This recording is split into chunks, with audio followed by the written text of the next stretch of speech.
that reactor? The molten salt thorium reactor. If you look on the internet, China's looking like they're going to go ahead with it. India, we're trying to get the States to go ahead with it. But it's a seedier story. This presentation, I was only worried, I told my friends in Maine, if you hear someone getting strung up in New Hampshire, it was me.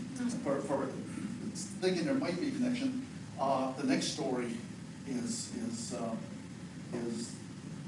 it involves the oil industry, Kennedy, a bunch of things that everyone's focused on the Texas angle. There's hundreds of books out on that. No one knows the California angle, which following Holyfield I've discovered, and that's about as nasty as the other side. But yes. It seems like your theory has the benefit of hindsight, and I'm wondering what contemporary articles she might have had access to that would have given her the inspiration that you're saying that you feel maybe inspired her for some of these characters. Were there news articles you can point to that were during the time that you're in the journal of Ayn Rand, they talk about it here, how she was talking about Oppenheimer and the scientists, and how she took a certain feature of one scientist and set up his office to be like that and so forth. I don't know if that was a slip or if it was a clue, because I found her leaving these 2 letters that opened it up for me that she did that 9-month period. Son of a gun, that short 9-month period, she did work on it. And in one of the letters, she talked about the books she read on it, the manifesto, and on a book from an Englishman on why only countries under capitalism have ever created great technology.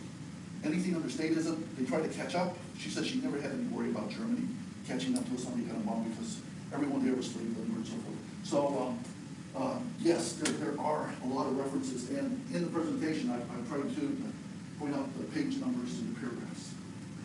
Yes, sir. A couple of things.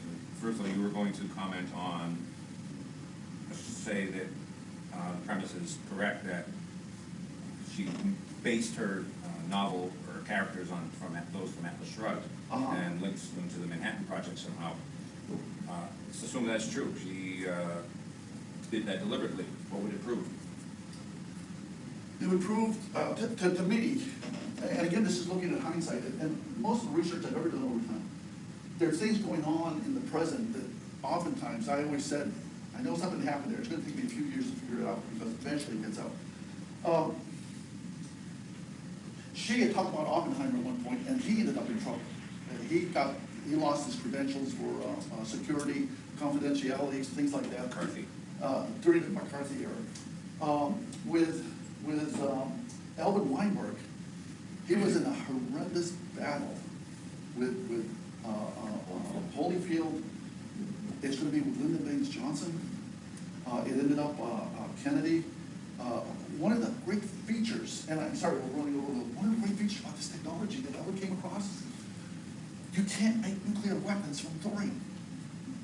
Kennedy wanted to expand the energy of the world and lower price because that would open up capitalism. But he didn't want to proliferate nuclear weapons. Alvin Weinberg is his advisor and telling him the technology we're working on now will do that. And any waste material you have, you can throw it in the molten salt reactor. It'll chew it up. If any thorium gets contaminated with the plutonium or the uranium-235, it ruins it. You can't use it for weapons. And the size of a molten salt thorium reactor compared to a light water reactor is almost 1,000 to 1 difference. That's why, to me, what's in this part 2 is it's the oil industry that squashed the technology and padlocked it and fired up. So you think Ayn Rand was maybe trying to shed a little light on the cover-up? Yeah. And at the same time, when Alvin was battling this, Kennedy died in '68. John Kennedy, November 22nd, 1962, is assassinated. Excuse me, correct. 1968, Robert Kennedy is assassinated.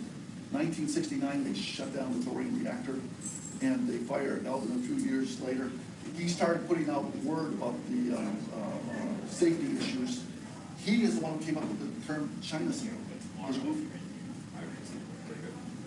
So it's all amazing stuff. And to me, the fact that Ayn Rand, John Kennedy, both may have had this amazing individual that could have changed the world. And he still hopes to. There's on his deathbed, he's saying he hopes someday people will go back to what he was looking at. He died at 92 in 2006. Ripe old age. So, if you agree with what you've seen so far, it doesn't mean it's right. It's just your goal when you leave here is where are their flaws, and if not, keep in mind you may find some down the road, or you may find additional things that reinforce this. But there's a big movement right now for the thorium molten salt reactor to occur in this country, and right now there's still a lot of resistance from people in Congress because when they closed down the Atomic Energy Commission in '74, once they shut everything down, it was a suicide pact. The Atomic Energy Commission did things so outrageous that outraged the public. They ended the Atomic Energy Commission, and then a year after that, they disposed of the Joint Committee on Atomic Energy, and then Holyfield retired. He came up with the Nuclear Regulatory Commission that had a lot of the same people in it, and they set up a rule: if you want to look at new technologies, there's huge barriers, so that you can't get this right now. And the oil industry started pulling people out of the Nuclear Regulatory Commission and giving them jobs elsewhere because I contend they knew Alvin Weinberg was right that there was going to be an accident someday. 3 Mile Island, the day 3 Mile occurred, 40 nuclear reactors were canceled. Wasn't there a meltdown at Bhopal, India or something? It was in Russia, but the one Fukushima. I think Bhopal's Union Carbide. Fukushima was the big one that's going to cost $250 billion over 10 years to correct. And as I got into this individual sued the Atomic Energy Commission in '82 for all the correspondence. Fortunately, they did not have hard drives where the information would disappear. And when I went through this book, it showed me it's not that the politicians were ignorant. The scientists kept telling them, you can't use the light water reactor for commercial. It's going to be a disaster. And the politicians would say, we don't want to